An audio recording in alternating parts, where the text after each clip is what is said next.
अस्सलाम वालेकुम ख़वातीन और हज़रात। Walking talking news YouTube channel से कैमरा पर्सन फवाद के साथ मैं हूँ आसिफ। सामीन, मैं बहुत सोच रहा था।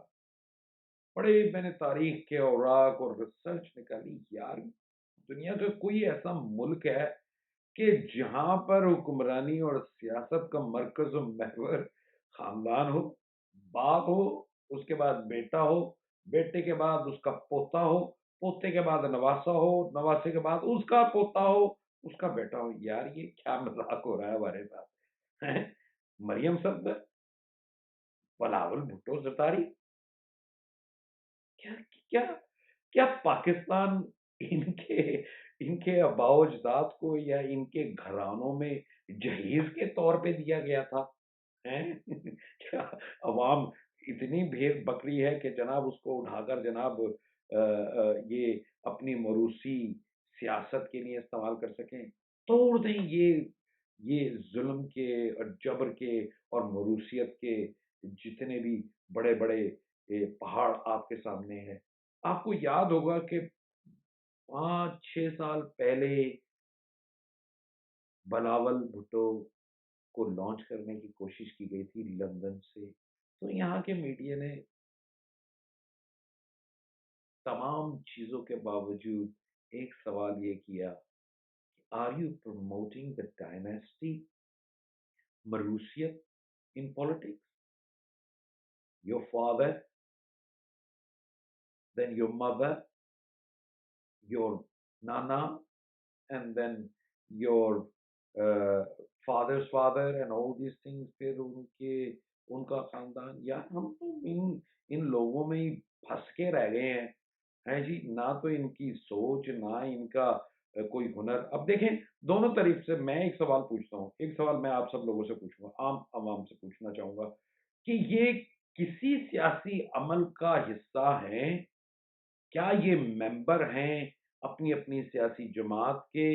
क्या इन्होंने कोई कोई ओहदा लिया है? क्या ये कभी मुंतखब हुए हैं? क्या कभी किसी किसी किसी इलाके में, किसी लोकल लेवल सतह पर इन्होंने कुछ काम किया है? जो ये छूटे दौड़े, यानी कि 20-25 साल के हुए तो लो जी, अपने अपने माँ-बाप को साइड पे कर कर उन्होंने कहा अब ये हमारी नई नस्ल तैयार है, अब हम हटते हैं, ये आगे चलेंगे। नहीं, ऐसा नहीं हो सकता और ऐसा होना भी नहीं चाहिए। इनसे कम से कम ये तो पूछें कि आपकी क्या सलाहियतें हैं? और मैं ख़ास तौर पे कहूँगा वेटरन्स जो दोनों तरफ हैं, जो किसी भी जमात के हैं, मुझे बहुत शर्मिंदगी होती है और मुझे बहुत क्या नाम के शर्म महसूस होती है कि आप लोगों ने जो अपना एक तासुर क्रिएट किया था कि आप जमहूरियत के लिए खड़े होते थे और आपने कुर्बानियाँ दी हैं। किस जमहूरियत के लिए आप खड़े होते थे? सिविल आमरीत की जमहूरियत के लिए? हैं?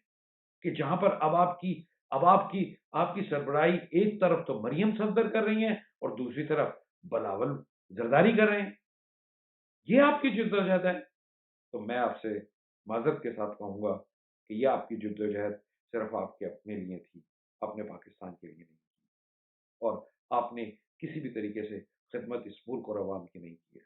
तो मैं अवाम से यही गुज़ारिश करूँगा कि सवाल करें और ख़ास तौर पे ज़राए-इब्लाग़ से और ज़राए-इब्लाग़ से भी मैं क्या कहूँगा कि जो स्कूप लेकर सहाफ़त में आए हैं, बजाए इसके कि उनका काम ये दिखाए कि उन्होंने कुछ किया है, नाम पाकिस्तान में है। देखिए मग़रिब और मशरिक़ में सहाफ़त में और जर्नलिज़्म में एक बहुत बड़ा फ़र्क है।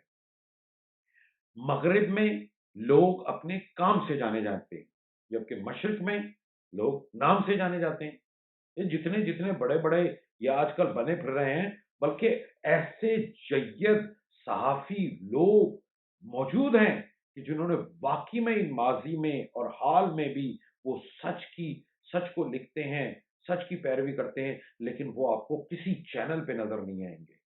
बल्कि वो लोग जो अपने मफ़ादात को इन लोगों के मफ़ादात के साथ बार्टर कर लेते हैं, वो स्क्रीन पे मौजूद हैं।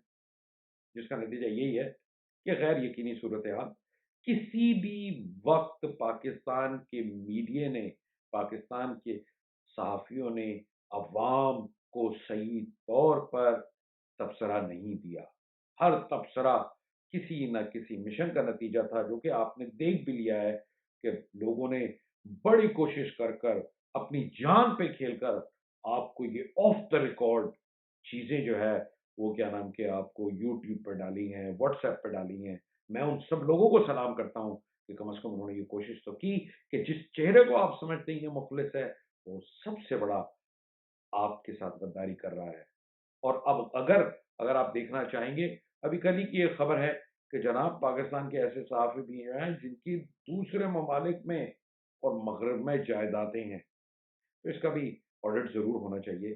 ہماری کوشش یہ ہے کہ ہم اپنے وسائل کے اندر رہتے ہوئے اپنی کوشش کریں تاکہ آپ کے شعور اور اس کو اجاگر کرنے کی اور ہم سب لوگوں کو ایک اکائی میں پرونے کی ضرورت ہے۔ قومی تشخص آج کی سب سے اہم ضرورت ہے، اور احتساب اہم ضرورت ہے، کرپشن کا خاتمہ ضرورت ہے، عوام کا اپنا قبلہ درست کرنے کی ضرورت ہے، مکارم اخلاق جن کی مرکز و محور قرآن، سنت اور ہمارے آباء و اجداد کا دیا ہوا راستہ ہے، اس کو اپنانے کی ضرورت ہے۔